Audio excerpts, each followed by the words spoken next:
फिर देख लो x plus y d y upon d x equal to 1। हमने डिवाई अपॉन डी एक्स की वैल्यू निकाली, वेरिएबल सेपरेबल लगा ली, होमोजेनियस लगा ली, फिर हमने d x upon d y निकाला, क्योंकि डिवाई अपॉन डी एक्स लगा के ये वाली फॉर्म में नहीं बनी, d y upon d x plus p q equal to p y equal to q, और हमने d x upon d y निकाला, x को इधर लेके आए। अब हमें दिख गया लीनियर डिफरेंशियल इक्वेशन कौन सी वाली, dx over dy plus px equal to q, और p की वैल्यू x का गुणांक कितना है -1। इसको भी मैं y का x का दोनों का फंक्शन मान सकता हूँ, लेकिन मेरे जो स्वार्थ है, दुनिया स्वार्थ पे चल रही है, तो अगर मैं इसे y का फंक्शन मानूंगा तभी सवाल ठीक से हो पाएगा। तो मैंने मान लिया ये y का फंक्शन है। अब q देखो y p और q दोनों किसके फंक्शन हो गए, y के। अब ऐसा नहीं है y लिखा है तो मैं कह दूंगा ये x का फंक्शन है, ये कांस्टेंट फंक्शन है, इसलिए मैं x का भी मान सकता हूँ और y का भी फंक्शन मान सकता हूँ। तो जो हमारी रिक्वायरमेंट लीनियर डिफरेंशियल इक्वेशन में dx over dy plus px equal to q में p और q y के फंक्शन की थी, वो यहाँ पूरी हो गई। इसका मतलब लीनियर डिफरेंशियल इक्वेशन की फॉर्म में आ गया। तुरंत क्या निकालेंगे, इंटीग्रेटिंग फैक्टर क्या होता है, e to the power p dy, e to the power -1 dy। मैं आपको बता रहा हूँ पहले भी, यहाँ पर बहुत बड़ा कंफ्यूजन x और y को लेकर होता है। अगर आपका कंसेप्ट क्लियर है, दिमाग में चीज़ें साफ है तो ठीक है, वरना यही ढूंढते रह जाओगे कि पी डी एक्स लिखूँ कि पी डी वाई लिखूँ, सॉल्यूशन लिखते हुए मैं एक्स इंटू लिखूँ या वाई इंटू। ठीक है, अब हम निकाल रहे हैं क्या, solution of linear differential equation. क्या आएगा बताओ, एक्स इंटू लिखूँ वाई इंटू, सॉल्यूशन क्या आता है, y into integrating factor equal to integration of integrating factor into Q into d x. तो जो डेरिवेटिव हम लेते हैं और जिसका डेरिवेटिव हो रहा होता है, यहाँ किसका डेरिवेटिव हो रहा है, y का, यहाँ किसका हो रहा है, y का हो रहा है, तो हमारी जो लीनियर डिफरेंशियल इक्वेशन बनी वो y का डेरिवेटिव में बनी। तो लिया हमने y इंटू इंटीग्रेटिंग फैक्टर। यहाँ पर जो इक्वेशन बनी है किसके डेरिवेटिव का, किसका डेरिवेटिव हो रहा है, x का।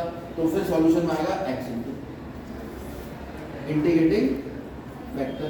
एक पहचान ये भी है कि y के सापेक्ष अगर इंटीग्रेटिंग फैक्टर आ रहा है तो यहाँ x आएगा। ये दोनों एक दूसरे के दुश्मन। इक्वल टू कितना आएगा, integration of integrating factor into Q dx कितना आ गया, integration of integrating factor into the power -y, Q कितना है y, और ये dx को लिखते हैं हमने dy, x into integrating factor into the power -।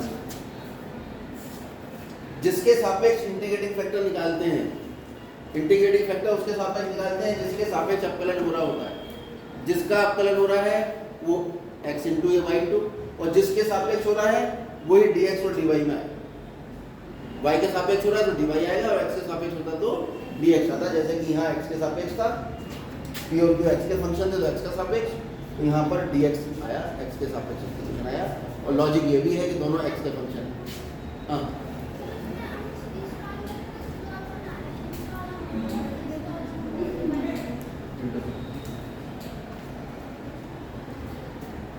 कितना आ गया भैया, डी वाई। किसको सॉल्व करें, कैसे सॉल्व होगा ये, बाई पार्ट लग जाएगा। अभी तो लगाया थोड़ी देर पहले, ये उतर गया, कैसे लगेगा by part, x e to the power -y अपनी जगह। कुछ बच्चे दिमाग में चला देना, e to the power -y e to the power -y cut गया, y का इंटीग्रेशन आ गया y स्क्वायर अपॉन 2। कभी आता है ना दिमाग में, e to the power -y बराबर काट दिया। जब तक इसका इंटीग्रेशन नहीं हो जाएगा और ये बाहर होकर नहीं आ जाएगा, अभी कैद हो गया इंटीग्रेशन में। अब इसका जो भी इंटीग्रेशन करे, कचूमर बनाए, चाय बनाए, जो भी बनाए, वो जो बन के बाहर आएगा उसके बाद होगी सारी बात। क्या होगा, बाई पार्ट लगा दो यहाँ पर, कैसे लगेगा, फर्स्ट फंक्शन सेकंड फंक्शन। कौन होगा सेकंड फंक्शन, है ना। तो y ऐसे लिखेंगे, e to the power -y का integration e to the power -y upon -y, भाई e to the power x का e to the power x होता है, e to the power y का e to the power y होगा। लेकिन यहाँ -y, तो जो y का गुणांक है उससे क्या कर देंगे, भाग, माइनस इंटीग्रेशन ऑफ y का derivative 1 e to the power -y का इंटीग्रेशन ये आया -1, और किसके सापेक्ष y के माइनस प्लस, और e to the power -y का फिर से इंटीग्रेशन करोगे तो कितना आएगा, e to the power -y upon -1, तो माइनस यहाँ लगा देते हैं, प्लस c। अब कर सकते हो आप ये काम, पूरे समीकरण को e to the power y से गुणा कर लो, तो x equal to y -1 plus e to the power y into c, ये आपका ठीक है, और आगे बढ़ते हैं।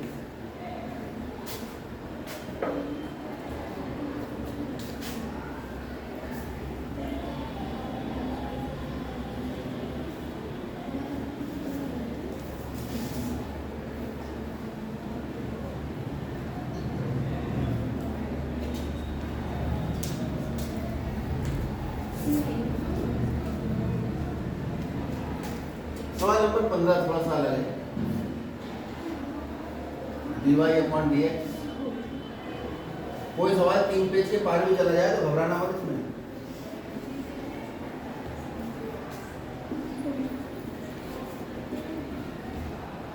अवकल समीकरण इतनी बढ़िया चीज है कि बोर्ड के एग्जाम में अवकल समीकरण कर जाओ खाली, तो आपके डिफरेंशियल इंटीग्रेशन दोनों की प्रैक्टिस हो जाती है, क्योंकि सब कुछ आ गया इसके अंदर। डिफरेंशिएशन भी हो रहा है, इंटीग्रेशन भी हो रहा है, एक से तो हो सकता है पार्शियल फ्रैक्शन में लग जाए किसी क्वेश्चन में।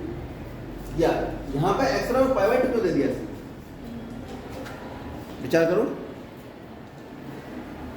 प्रश्नों में प्रतिबंध को संतुष्ट करने वाला विशिष्ट हल ज्ञात करो जबकि y/2 और x पाइवट।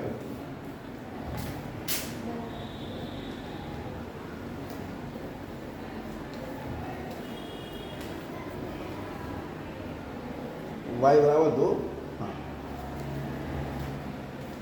तो x y/x तो y/, ये जो आपको दिया है उसमें, जब भी ये दे देगा, ये इनिशियल वैल्यू प्रॉब्लम कहलाती है ये।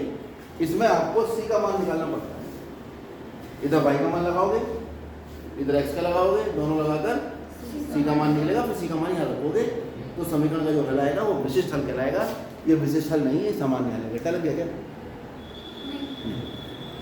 अब आप इसको देखिए किस फॉर्म में, तो साफ साफ दिख रहा है dy/dx माइनस py, भाई y तो है, और y की गुणा में कौन है, -3 cot x, ये p हो गया, इक्वल टू q, x का फंक्शन। इसमें तो ज़्यादा कुछ सोचने की जरूरत नहीं। आप वेरिएबल सेपरेट करने की कोशिश करोगे, नहीं होगा। कहाँ होगा, ये y फंसा रहेगा इसके x के साथ में। आप होमोजेनियस निकालोगे तो ट्रिग्नोमेट्रिक वाला तो एक भी नहीं पड़ा होमोजेनियस आपने। ट्रिग्नोमेट्रिक फंक्शन आ जाए तो होमोजेनियस वाला केस तो वैसे खत्म हो जाता है। ठीक, तो ये क्या है, जो लीनियर डिफरेंशियल इक्वेशन है, ये एलडी मत लिखाना एग्जाम में। कभी टीचर ये सोचे कि तुमने एलडी लिख दिया, इसका मतलब एलडी लिखना चाह रहे थे, डी का इधर कर दिया। ये लिखना है रैखिक अवकल समीकरण, यहाँ तो शॉर्ट थोड़ा पेंडिंग हो जा रहा है, कल खत्म हो गया, एलडी हो गया। ठीक, अब इसकी तुलना किससे करेंगे, dy/dx plus py equal to q से क्या करेंगे, तुलना करोगे। p का मान कितना आएगा, -3 cot x, q का कितना आएगा, sin 2। तुरंत क्या निकालेंगे, इंटीग्रेटिंग फैक्टर क्या आता है, e⁻p dx। भाई जिसमें x में p का मान है तो x के सापेक्ष आएगा, ज़्यादा कुछ याद नहीं रखना, तो ये याद रखो। याद तो बहुत कुछ रखना है इसमें से, -3 cot x dx, -3 बाहर, cot x का इंटीग्रेशन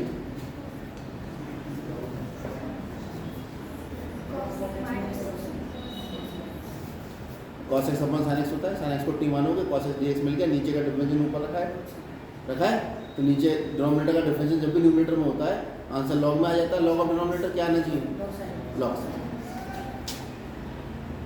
इसका इंटीग्रेशन होता है लॉग साइन। इसको फॉर्मूले के रूप में देखिए आप, मैं बता चुका हूँ ना फॉर्मूला, ये फॉर्मूला तो बता चुका हूँ ना, लॉग सबके निकलवाए थे मैंने जितने भी ट्रिग्नोमेट्रिक फंक्शन है। ठीक है, जिसको याद नहीं वो आज का याद रख लो, cot x का इंटीग्रेशन लॉग साइन x होता है, निकाल के देख लो, ज़्यादा बेटर है। अब ये -3 क्या बन जाएगा, log sin x की घात कितनी बन जाएगा, -3 बनेगा नहीं, -3, और e की घात log होता है, दोनों कैंसिल हो जाते हैं। कितना आ गया, sin x to the power -3 यानी 1 sin क्यूब x निकल कर आ रहा है कौन, आइए इंटीग्रेट।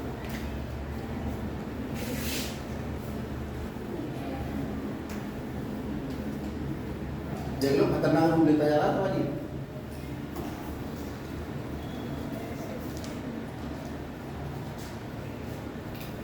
कई क्वेश्चन तो बहुत ड्रैकुला क्वेश्चन है, खून चूसने वाले। बच्चा तो चाय नहीं भी पीता है, वो भी कहता है कि लाओ चाय ले आओ 1 कप।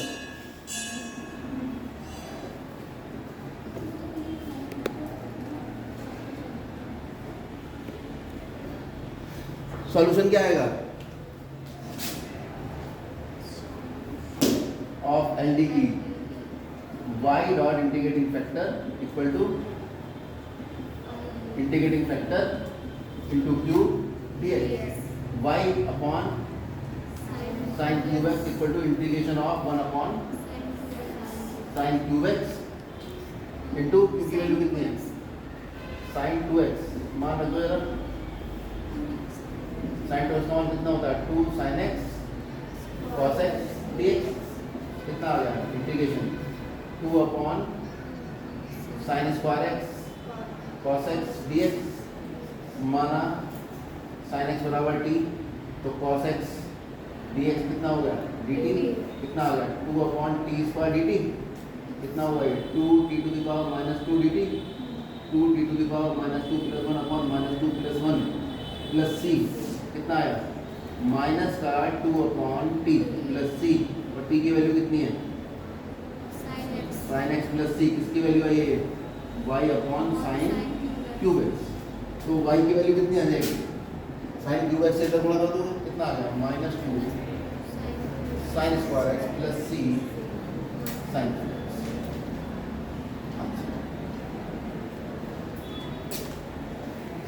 अभी नहीं अभी तो इसने एक बात और बता रखी है हमें कि क्योंकि x बराबर कितना है पाई बाई 2 y बराबर कितना है 2 रख दो 2 equal to minus 2 sine square pi by 2 plus c sine cube pi by 2 sine pi by 2 होता है 1 इंटू 1 प्लस c इंटू 1 कितना आ गया माइनस 2 प्लस 2 इधर जाके हो गया ये c बचा तो c की वैल्यू कितनी आ गई यहाँ से 4 यहाँ ये जो इक्वेशन थी इसमें वैल्यू पुट कर दो हाँ इक्वेशन 1 भी दो इक्वेशन 1 हो जाएगी y बराबर minus 2 sine square x plus 4 sign cube x dx यहाँ से 2 साइन स्क्वायर एक्स कॉमन कितना हो जाएगा 2 साइन एक्स माइनस इसको इधर लिख दिया ना 2 कॉमन लोगे 2 साइन एक्स आएगा और माइनस यहाँ पूरा कॉमन आ गया तो माइनस 1 आ गया इसको इधर लिख दिया ये आपका विशिष्ट आ गया क्योंकि मैंने यहाँ सी का मान कितना रख दिया 4 ठीक है इसमें सी नहीं होता वो विशिष्ट हल कहलाता है क्या बेटा